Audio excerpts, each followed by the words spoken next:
Well,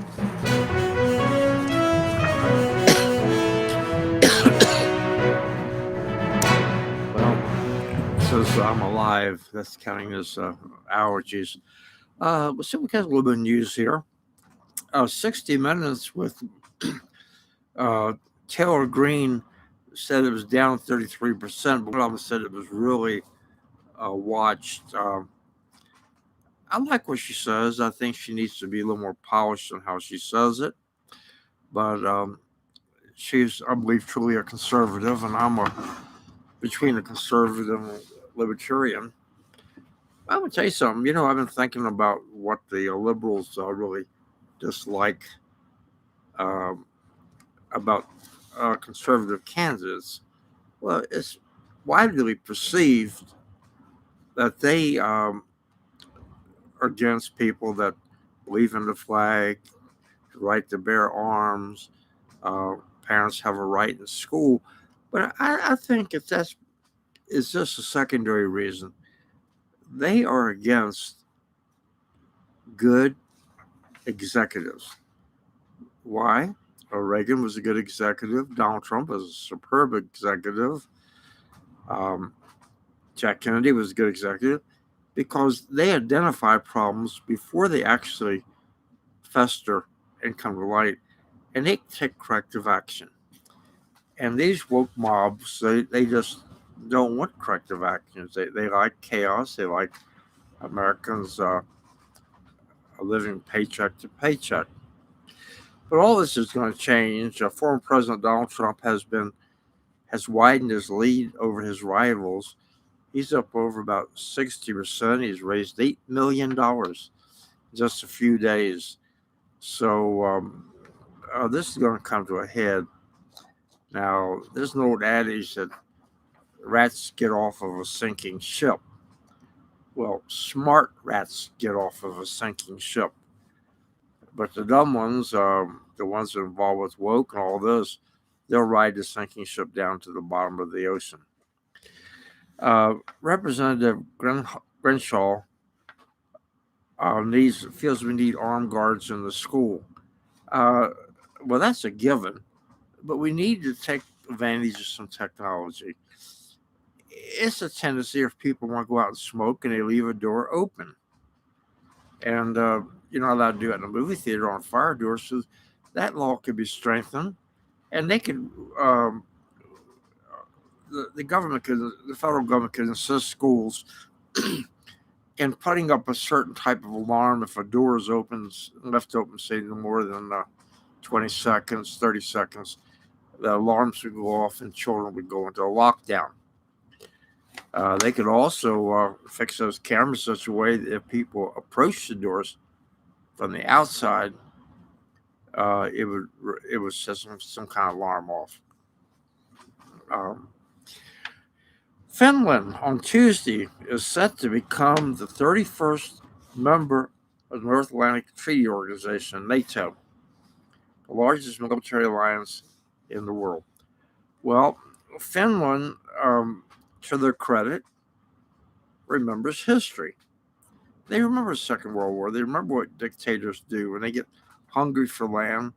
Um, that thirst for land, hunger for land, cannot be uh, filled until they're dead or everybody else is dead. Um, so I think during the Second World War, the Finns fought the Germans to a standstill, and they basically became neutral. So they know how to fight. They will fight. And this is getting. We need to get this Ukraine thing over with before it inspires China to go into Taiwan. I think if Russia flops out, becomes an embarrassment. And by the way, this Finland thing, think about it. Russia has tried to legitimize this invasion of another country by saying it threatens Russia's security if they became part of NATO. Now they're going to end up by their aggressive action, and we're going to have 2 or 3 other countries join NATO. And I think that's good. I don't believe in rewarding bad behavior like the present administration does. Oil producers cut the cost, cut production, and boost gasoline prices, and it helps Russia. Well, that shouldn't come as any surprise. These oil producing countries around the world are not all our friends. Saudi Arabia has really never been our friend. I've had many people in the intelligence tell me that. And so they're trying to inflict some pain on America and make a buck at it at the same time. One of the good things is with Biden not producing oil, these other countries are wasting theirs, using up their reserves. Hey, here's some good news. I've always said when it comes to news, blood sells and love smells. But here's a little something different. A baby was pulled from the rubble, reunited with his mom uh, in a Turkish quake.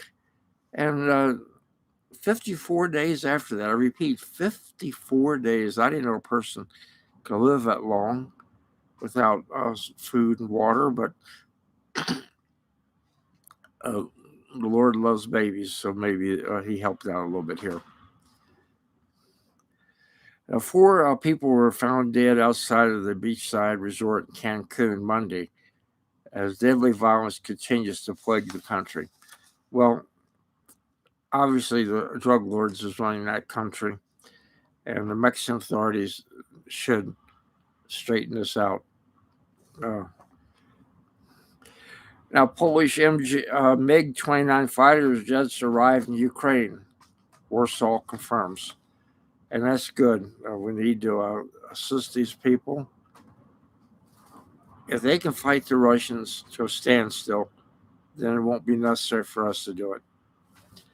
We won't go to war against Russia unless it continues to invade other countries, and I believe that's the only thing that they will do. Now, the Chinese aggression is causing Japan's U.S. Philippines to begin security talks. Yes, China is out on aggression at warp speed, and they have good reasons to be secure.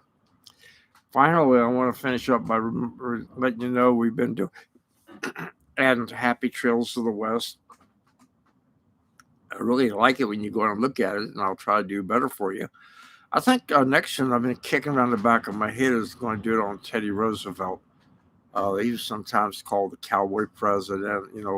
Walk softly, carry a big stick, and very interesting man with all kinds of amazing statistics. And I think I'll go ahead and do that for you folks, and I think you'll like it. I did read a book on that by William Morris, The Rise of Teddy Roosevelt. And he was a man, as a baby, people predicted he would become president of the United States. Well, I've used up 8 minutes and 10 seconds of your time, so I'm going to say goodnight.